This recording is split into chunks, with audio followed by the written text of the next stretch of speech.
Ng araw mga kaibigan. Bigyan natin ng reaction, opinion ngayon itong post ng DRIC TV. Pahayag ito ni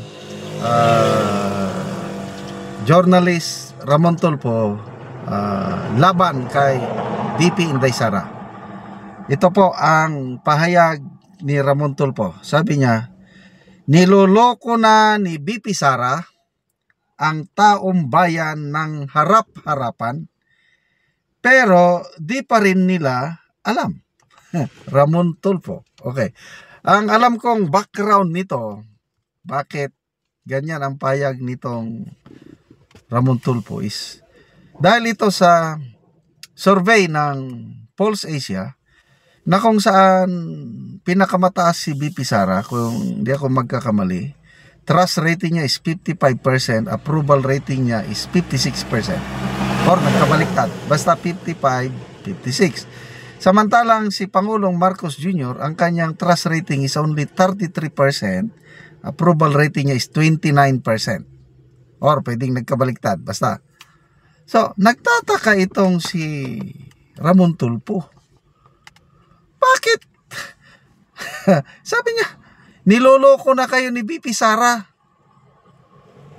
Tapos, pagtitiwalaan nyo pa, aprobahan nyo pa, yung babae na yan kung ano-anong ginagawa.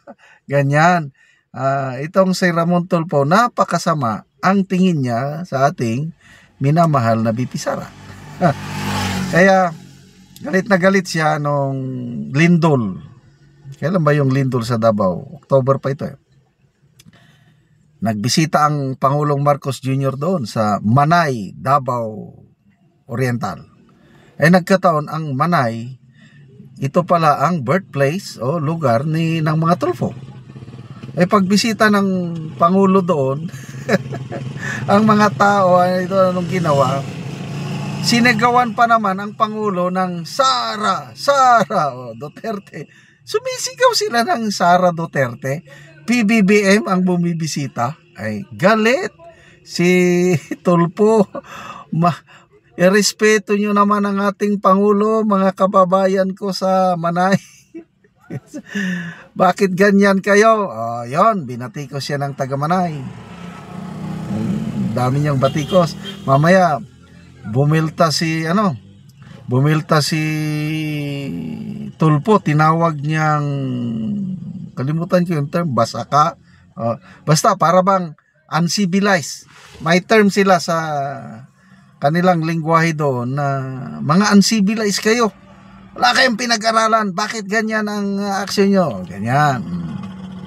So, itong Ramon Tulfo na ito talagang nagpahayag pa siya na suggestion niya, dapat palitan lahat ang public relations team ng Pangulo.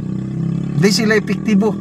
Bakit mas mataas ang ratings ni BP Sara kaysa sa Pangulo? Palitan lahat, ganon. So yan ang background nito na niloloko na ni BP Sara ang taong bayan ng harap-harapan, pero di pa rin nila alam. Who are you?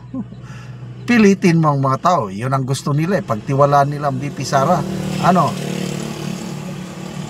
Gawa ka ng sarili mong survey, Mr. Tulfo, para ipalabas mo nakakonti ang nagtitiwala, nagmamahal kay BP Sara. Di ba ganun lang yon? Ay nako. Ano pa? Tingnan natin people who reacted. Medyo dumilim na, no? Yun na siguro ang battery ko. Tingnan natin people who reacted. 36,000 people who reacted. 25,000 tumatawa, 6,000 ang galit, 4,000 lang ang nag-like. So, Mr. Tulfo, tinatawanan ka ng mga netizens, galit sa'yo. Walang naniniwala sa'yo, kakaunti lang, arang 5% lang ang nagtitiwala sa'yo. Maraming nagtitiwala kay BP Sara. Jonathan Tapay Vlog, imong nawong loko-loko. Pera-pera lang tirada mo. May nabasa akong post ni Congressman Pulong Duterte. Ganito ang post ni Congressman Pulong. Magkano kaya ang ibinayad sa lukulukong ito? Kasi every time na magsalita siya, talagang sinisira niya ang mga Duterte. Ganyan sa. Tapos, lahat papuri sa Marcos. Ganyan ang birada nitong Mr. Ramon Tulfo. Kaya sabi, pera-pera ka lang. Alfred Canlas, hirit ka pa, baka ma-second black eye ka. Si Raymart Santiago ito. Rio Abakita, waiting for a high position. Robert Kaputulan, amaw man de ay ka Tulfo. Upaw Kamig, newly hired aso ba? Ito, katimbayayong o kapartner ni Yusek Claire Castro. Manny Riano, kaya nakapasok ka, aw-aw ka ng aw-aw. Ikaw yung luko-luko. So, sige lang, ganyan na ngayon ang birada ng administrasyon. Ang dami nilang ini-employ. Ayan, mga tunay na tao yan, nagsasalita, kunuhay.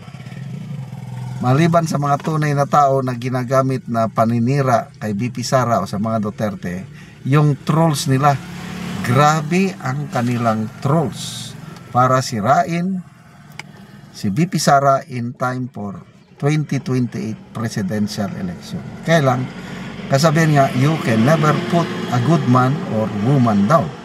More than 2 years na mula nung kumalas si BP Sara sa Uniteam, nung nag-resign siya, birada ng birada.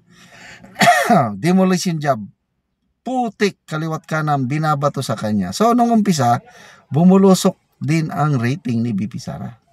But later on, nakapansin nyo, nag-stabilize na, mamaya ngayon pataas na siya.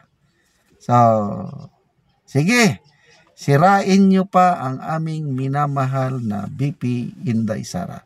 Merong kongresista na nagsabi kapon, Congressman Konghon ata, nasabi na, ano ba yan, Vice Presidente?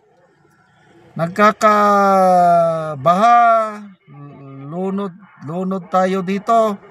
Ikaw, biyahe ng biyahe. Binatikos niya si BP Sara dahil daw bakit bumiyahe ang Vice Presidente papunta sa Netherlands.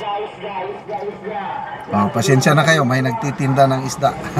So, masama ba yung bisitahin mo ang tatay mo? Pinakulong ng amo nyo eh. Hindi nyo sana pinakulong, hindi alis ang ating Vice Presidente. Di ba?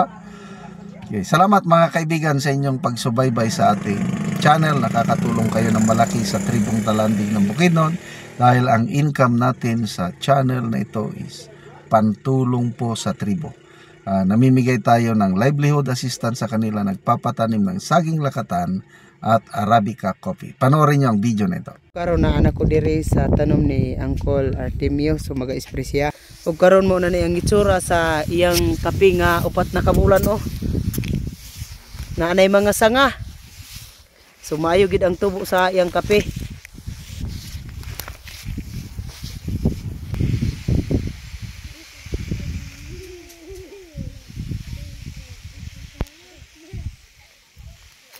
Taglabong sar.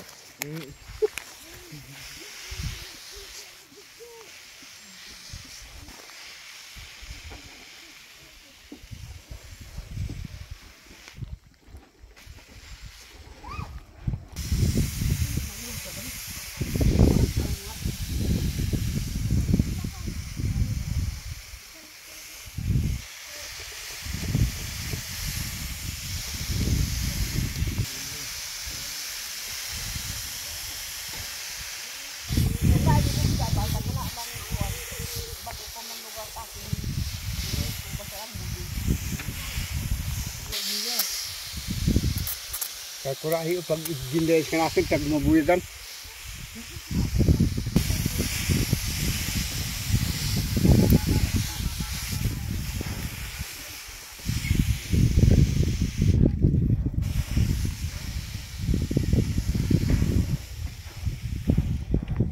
Salamat kay Ginoo naghat sa Ginoo sa naghatag og panalangin og Ginoo sa pagtabang sa pagtanong kape. Salamat sa Ginoo sa nag-sponsor kay kung wala siya wala gid akong kapiganihan nga gamay og Ginoo. Karon salamat nga naa. Ug so nagunang panalangin gikan sa sponsor tabang sa Ginoo. Panalangin niyo sa mga sponsor nga dito Ginoo maghatag og dugang lugay sa kinabuhi, maghatag pa dugang og Ginoo pagtabang sa makatawan nga nakita niya nga nagakalisod sa makanamo. Salamat.